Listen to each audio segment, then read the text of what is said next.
ఆసియాలోనే రెండవ అతిపెద్ద గిరిజన జాతరగా ప్రసిద్ధిగాంచిన నాగోబా జాతర ఆదిలాబాద్ జిల్లా కేస్లాపూర్లో అర్ధరాత్రి ప్రారంభమైంది. పుష్యమాసంలో నెలవంక కనిపించిన అనంతరం మెస్రం వంశీల నాగోబా జాతరకు శ్రీకారం చుట్టారు. ఇందులో భాగంగా గత నెల 30న మెస్రం వంశీలు కేస్లాపూర్ నుంచి పాదయాత్రగా హస్తిన మడుగుకు చేరుకుని అక్కడ సేకరించిన పవిత్ర గంగాజలంతో కేస్లాపూర్ చేరుకున్నారు. ఆ గంగాజలంతో ఆదివారం అర్ధరాత్రి ఆదిశేషుడికి అభిషేకం చేసి మహాపూజలు జరిపి జాతరను ప్రారంభించారు. నాగోబా జాతర మహాపూజ కార్యక్రమంలో collector Rajasesha, SP Akhil Mahajan, ITDA PO Yuvaraj Marmat, MP Godam Nagesh, ఎమ్మెల్యేలు వెడ్మ బుజ్జు పటేల్, అనిల్ యాదవ్, పాయల్ శంకర్ పాల్గొన్నారు.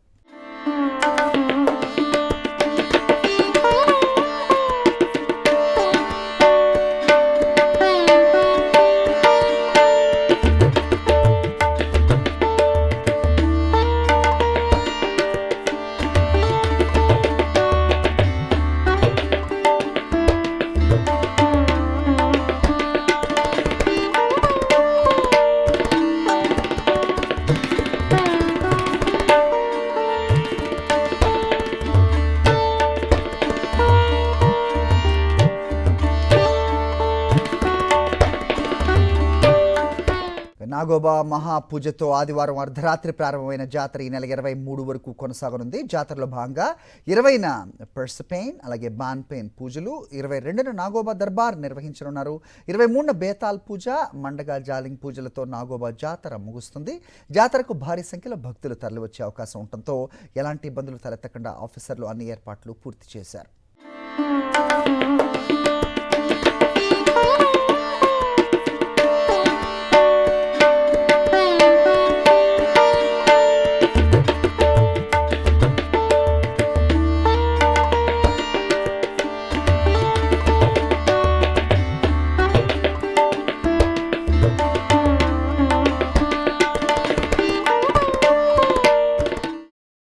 చాలా ప్రశాంతంగా వాతావరణంలో చాలా పవిత్రమైన ఈ జాతర మన జిల్లాలో జరుగుతూ ఉంది. సో గతంలో మనం మొన్న కూడా 2-3 టైమ్స్ దీనికి సంబంధించిన ప్రిపరేటరీ మీటింగ్ కూడా చేసుకొని ఈ అన్ని ఏర్పాట్లు కూడా చేసుకొని మళ్ళీ భక్తులు కూడా చుట్టుపక్కల రాష్ట్రాల నుంచి మొత్తం భారతదేశం నుంచి కూడా ఇక్కడ ఆదివాసీలు కానీ మిగతా కూడా అందరూ వచ్చి ప్రశాంతంగా ఇక్కడ దర్శనం చేసుకొని మళ్ళీ నాగోబా దేవత ఆశీస్సులు కూడా ఆదిలాబాద్ జిల్లాలో మొత్తం భారతదేశంలో కూడా ఉండాలి అందరికీ కూడా తెలియజేస్తూ మళ్ళీ 22వ తారీఖు నాడు దర్బార్ కూడా ఉంది. దర్బార్ సంబంధించిన కూడా అన్ని ఏర్పాట్లు పకడ్బందీగా చేసి దర్బార్ కూడా ప్రశాంతంగా నిర్వహించడానికి కూడా కృషి చేస్తున్నాము అందరికీ తెలియజేస్తూ. జిల్లా కలెక్టర్ గారు మరి పూర్తి స్థాయిలో నివేదికల్ని ఈ యొక్క జాతర కేస్లాపూర్ జాతర అంగరంగ వైభవంగా భవిష్యత్తులో ఒక పెద్ద ఎత్తున జరగాలనే ఆలోచనతో 22 కోట్లకు సంబంధించిన ప్రతిపాదనలు పంపడం అనేది జరిగింది.